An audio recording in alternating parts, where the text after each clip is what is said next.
윤석열의 경호처가 공수처의 체포영장 집행을 막았을 뿐 아니라 공수처와 경찰을 경호법 위반으로 고소를 하였는데요. 쿠데타를 저지른 자가 실패 후 하야는커녕 경호처를 자신을 지키는 사병처럼 부리며 비겁하게 버티고 있습니다. 서강대 윤지봉 교수는 MBC에 출연하여 헌법학자로서 어디가 잘못하고 있는지 정확히 팩트 체크를 해주었습니다. 윤석열 대리인단이 검찰에 고소한 것에 대해 명확히 법 위반이라 하였고, 그에 대한 근거로 공수처의 체포영장 집행은 헌법에 근거한 판사의 영장에 의한 것으로 경호법보다 상위법이기 때문에 경호법 위에 헌법이 존재하고 따라서 헌법을 지켜야 한다고 명확히 설명을 하고 있습니다. 또한 최상목 대행이 경호처에 지시하지 않으면 이것도 직무유기로 법 위반에 해당하며 탄핵 소추의 사유가 된다고 하였습니다. 또 경호처장의 소환 불응에 대해서도 특수공무집행 방해이고 긴급체포 사유가 된다고 하였습니다.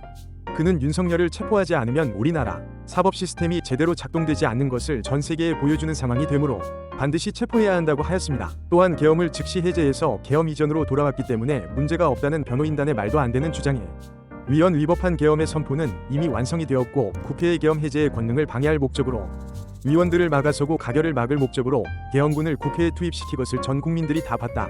말도 안 되는 주장이라고 하였습니다. 관련 영상 보시겠습니다. 구독, 좋아요는 영상 제작에 큰 힘이 됩니다. 모든 게요, 사실은 헌법이 최상위법 아니겠습니까? 예. 헌법 12조 3항은 검사, 그러니까 공수처 검사가 신청하고 법관이 발부한 영장이 있으면 체포, 수색 이런 것이 이루어지고 그것이 합법적이라는 겁니다. 예. 그런 집행은 합법적이라는 것을 경호법이라든지 오늘 말씀하신 뭐 형법상의 특수건조물, 예. 특수공무집행방해, 형법은 헌법의 하위법이에요.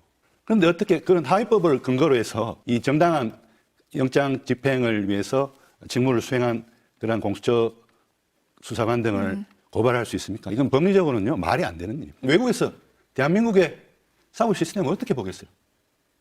대통령이 버티면 집행도 못하는구나. 대통령 법률 대리인단이 오동훈 공수처장을 비롯해서 경찰 특수단 등 150여 명을 지금 검찰에 고발하겠다 이런 소식이 들어왔습니다. 특수공무집행 방해 그리고 특수건조물 침입 등의 혐의로 검찰에 고발하겠다 이런 이야기인데요. 이게 어떻게 좀 볼 수 있을까요? 예, 그런 고발은 전혀 법적 근거가 없습니다. 법적 근거가 없다고 보십니까? 예, 왜냐하면 예. 그 공수처장 등 또 그날 영장을 집행하기 위해서 현장에 갔던 공수처의 여러 수사관들이라든지 이런 분들은 다 법관이 발부한 예. 그러한 영장을 집행하기 위해서 적법한 행위를 하기 위해서 간 건데 그게 어떻게 특수공무집행방해고 특수건조물 침입이고 그런 법률 위반이 되겠습니까? 이거는 앞에 경호처에서 말이죠. 예. 얼마 전에 그 적법한 영장 집행을 막는 명분으로 내세웠던 게 있지 않습니까? 예. 경호법에 의해서 자기들은 막았을 수밖에 없다 이랬죠. 예.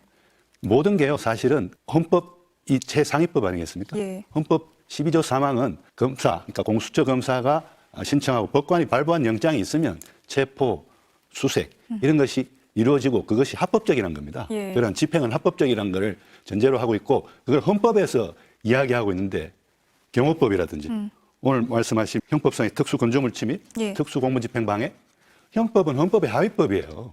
그런데 어떻게 그런 하위법을 근거로 해서 이 정당한 영장 집행을 위해서 직무를 수행한 그런 공수처 수사관 등을 고발할 수 있습니까? 이건 법리적으로는요, 말이 안 되는 일입니다. 예. 그 말씀하신 것처럼 지금 공수처와 경호처가 첨예하게 충돌을 빚고 있는데 공수처는 법원이 체포 수색영장을 발부한 만큼 경호처가 협조를 해야 한다 이런 입장이고 경호처는 말씀하신 것처럼 경호법에 의거해서 법적 근거 없는 무단 침입이다 이렇게 반발을 하고 있는 상황인데 이게 지금 법적 근거가 없다 이 말씀이신 거죠? 그 경호처의 주장이 예. 법적 근거가 없다는 거죠. 경호처의 주장이. 예. 그러니까 공수처의 그러한 영장 집행은요, 법 중에서도 최고법인 헌법적 근거가 있어요. 경호처의 그런 주장들은요, 헌법적 근거가 없고요. 헌법의 측면에서 봤을 때 예. 그것들은 위법 행위입니다. 경호처의 행위가 위법 행위라고. 경호처의 행위가 위법 행위라고 보시는 거예요. 일단 공수처가 어제 오후에 대통령 경호처 지휘 감독자인 최상목 대통령 권한대행에게 협조 지휘를 해달라 이렇게 요구하는 공문을 다시 보냈거든요. 이렇게 갑갑한 상황이 이어지고 있는데 최 권한대행 역시 지금까지도 침묵을 이어가고 있습니다. 최 권한대행 좀 결단을 내려야 하지 않을까요? 어떻게 보십니까? 결단을 내려야 하고 자꾸 결단을 안 내리고 경호처 등에게 예. 어떤 그 영장 집행에 협조하라는 지시를 안 내리면 저는 이 형법 위반이라고 봅니다. 형법 122조는요. 예. 직무유기죄를 규정하고 있습니다. 공무원이 정당한 이유 없이 그 직무 수행을 거부하거나 직무를 유기하면 1년 이하의 징역, 3년 이하의 자격정지에 처하게 돼 있습니다. 지금 경호처에 대한 총 책임자는 누굽니까? 지휘권자는 누굽니까? 원래는 대통령입니다. 그렇죠. 그 경호처를 강화하고 그 지위를 격상시킨다는 의미에서 대통령 직속으로 두게 됐어요, 이제는. 근데 대통령 직속의 경호처면 원래는 윤 대통령이 탄핵 소추안이 가결 안 됐으면 윤 대통령이 이제 지휘권자인데 지금은 그 대통령 권한을 대행하고 있는 최 부총리가 지휘권자인 거죠. 예. 경호처에 대한 지휘권자인데 그러면 이분은 적법한 영장 집행을 위해서 경호처에게 협조하라고 지시를 해야 되는 그러한 의무가 있는 겁니다. 네. 법적인 의무가 있는 겁니다. 그런데 정당한 이유 없이 그 의무를 이행하지 않고 있잖아요. 네. 이런저런 이유로. 그리고 저는 제일 놀라운 게 지시를 안 내리고 지금 어중쩡한 이런 태도를 보이는 이유가 정치에 개입하지 않겠다라는 네네. 의미에서 그렇게 한답니다. 그 말이 어떤 의미로 이게 어떤 의미입니까? 아니 경호처에 지시를 내려서 헌법에 의한 적법한 영장 집행에 협조하라고 하는 것은 정치에 개입하는 게 아니에요. 그거는 정치가 아니라 헌법에 의해서 당연히 집행돼야 할 것을 집행에 협조하라고 지시하는 거고 예. 그거야말로 법치주의 문제, 그 헌법의 문제인 것이지 그것이 어떻게 정치에 개입하는 문제가 되겠습니까? 예. 이런 이유로 자꾸 지시를 안 내리면 이건 정말 직무유기죄야. 법률 위반이고 최 부총리가 예. 권한대행도 장관으로서 지금 권한대행을 하고 있는데 이렇게 위법 행위를 하면 탄핵 소추 사유가 됩니다. 이것도. 예. 그 최 부총리의 이런 상황이 직무유기다, 법률 위반이다 이렇게 짚어주셨습니다. 그렇습니다. 그 1차 영장 집행 때요. 관저에 국민의힘 윤상현 의원이 함께 있었거든요. 근데 이 내란죄 수사권이 없는 공수처의 체포영장이 명백한 불법이고 사법체계 붕괴다. 그러니까 영장에 불응하는 것이 헌법과 법치주의를 지키는 것이다. 이렇게 윤석열 대통령이 말을 전했거든요. 이게 대체 어떤 논리라고 보십니까? 법적으로는요. 오히려 반대예요. 아. 예.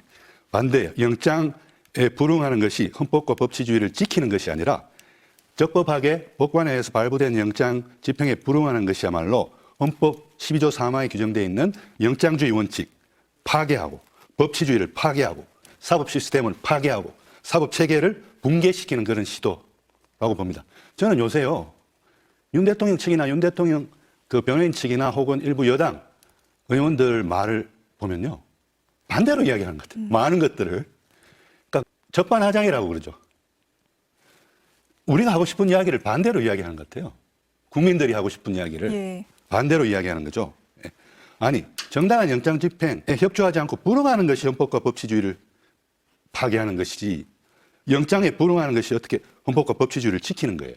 그리고 불응하는 이유로 내란죄에 대한 수사권이 없는 공수처가 체포영장을 발부받아서 집행하는 것이기 때문에 그렇다라고 이야기하는데 만약에 위법한 영장 청구였고 수사권이 없는 공수처가 영장 청구를 하는 것이기 때문에 위법한 것이었으면 판사가 영장을 발부했겠습니까? 안 했겠죠. 판사는 그야말로 33시간 동안 그 법리적인 면을 고민하고 고민하다가 내린 결정인 거예요. 네. 그러면 판사는 이 공수처가 수사권이 있고 영장 청구권도 있다는 것을 법적으로 해결해 준 거예요. 예. 더 이상 이게 공수처에 수사권이 없어서 영장 청구나 집행이 위법이라고 이야기해서는 안 되는 거예요. 판사가 네. 영장을 발부해 준 순간. 근데 이미 끝난 이야기를 계속 문제 삼고 있잖아요. 그 사실을 가장 잘 알고 있는 것도 아마 윤석열 대통령일 텐데. 그렇습니다. 예. 지난 1차 집행 당시에 윤 대통령 체포영장 집행을 막아섰던 혐의로 이제 박종준 경호처장, 김성훈 차장이 지금 입건이 됐는데 출석에 불응을 했습니다. 그러면서 대통령 경호 업무와 관련해서 엄중한 시기다. 한시도 자리를 비울 수 없다. 이렇게 이야기를 했거든요. 근데 경찰이 바로 2차 출석 요구서를 발송하긴 했는데 만약에 이렇게 계속해서 출석을 하지 않는다면 이 경호처 역시도 강제 수사 대상이 될 수 있는 거죠? 그럼요. 예. 2차 소환에도 불응하고 또 범죄를 범했다고 의심할 만한 상당한 이유 지금 있잖아요. 예. 그분들은 적법한 영장 집행을 막았었잖아요. 예. 200명이 관저 바로 앞에서 인간띠를 두르고 거기에는 또 화기, 무기를 갖고 있는 사람도 있었단 말이에요. 예. 그건 특수공무집행방이거든요. 예? 특수공무집행방해를 범했다고 볼 상당한 이유가 있죠. 영상으로 봤는데요. 또 언론 보도로 모든 국민들이 알고 있습니다. 그래서 상당한 혐의가 있고 2차 소환에도 불응하면 바로 체포영장을 발부받을 수 있다고 생각합니다. 예. 그런데 계속해서 또 체포영장 집행에도 불응하면 긴급 체포해야죠. 현장에서. 현장에서 긴급 체포까지 가능하다. 그럼. 네, 말씀을 해주셨고요. 근데 이제 교수님 지금 오늘 내일 이틀 남았습니다. 오늘도 뭐 거의 오전이 다 갔으니까요. 오후밖에 남지 않은 상황인데 체포영장을 언제 다시 집행할 것인지 관심이 모아지고 있지만 아직까지도 별다른 움직임이 없단 말이죠. 근데 공수처가 추가 집행 없이 바로 구속영장을 청구하는 방안도 거론이 되고 있는데 어떤 선택을 내릴 거라고 좀 예상하시나요? 저는 둘 다 가능하다고 봐요. 예. 그런데 저 같으면 제가 공수처장이라면 예. 체포영장 재집행하겠어요. 어. 계획을 많이 세우고 또 다른 경찰이나 경찰 특공대 협조를 얻어서 예.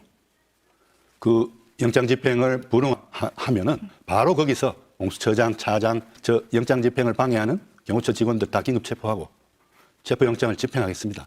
왜냐? 지금 외국에서 보고 있잖아요. 그럼요. 전 세계가 보고 있죠. 전 세계가 보고 있잖아요. 예. 이거 한시라도 빨리 영장을 집행해야 대한민국에도 사법 시스템이 그래도 건재하구나. 근데 체포영장을 집행 못하고 구속영장 청구로 갈 수는 있습니다. 갈 수는 있지만 그렇게 되면 외국에서 대한민국의 사법 시스템을 어떻게 보겠어요? 대통령이 버티면 집행도 못하는구나.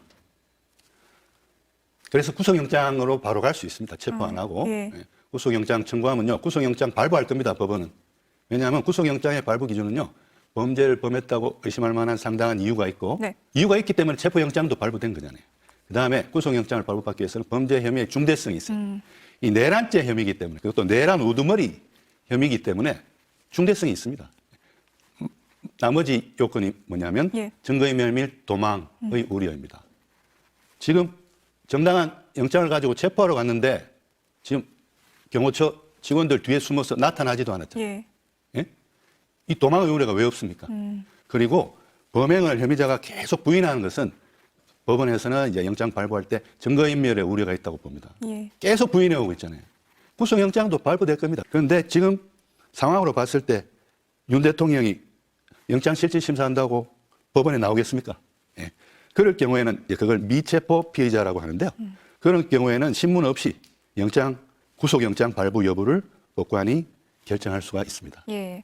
구속영장도 발부가 될 것이다 이렇게 보시는데 일단 체포영장 집행이 우선적으로 이루어져야 된다. 그렇습니다. 생각하시는 거죠. 탄핵 심판 관련해서도 좀 짚어보겠습니다. 네. 지금 윤 대통령 대리인단이 윤 대통령이 비상계엄을 해제했기 때문에 계엄으로 생명, 신체 등 국민의 기본권 침해가 전혀 없었다. 그러니까 탄핵 심판을 할 필요가 없다. 이렇게 답변서를 통해서 밝혔는데요. 이게 무슨 말입니까? 계엄을 하긴 했지만 뭐 별 문제 없었으니까 그냥 없던 일로 치자 이런 이야기입니까? 헌법적으로 법률적으로 전혀 근거가 없는 말입니다. 위헌 위법한 계엄 선포 행위에 대해서 지금 헌재가 탄핵 심리를 하고 있지 않습니까? 예. 예. 그러니까 위헌 위법한 계엄의 선포는요 이미 완성이 된 거예요. 그러니까 헌법 77조 4항은요 비상계엄 하에서도 행정부나 법원의 권한에 관해서는 특별한 조치를 할 수 있다고 돼 있지만 예. 국회는 계엄 해제 요구권을 갖고 있기 때문에 아무런 조치도 해서는 안 되는데 계엄군을 경찰을 통해서 국회의원들의 국회 출입을 막았죠. 그다음에 계엄군을 투입해서 유리창을 깨고 본청에 난입해가지고 이 국회에 계엄 해제 요구안 가결이라는 권능 행사를 불가능하게 하기 위해서 계엄군을 투입했죠. 계엄군을 투입한 순간 이미 예. 완성이 된 거예요. 네. 그 위헌 행위는. 네. 그런데 그게 2시간에 몇 시간의 걸로 끝났고 국민들의 기본권 침해가 없었다고요? 그걸 지켜본 많은 국민들이 얼마나 정신적으로 고통을 당했습니까?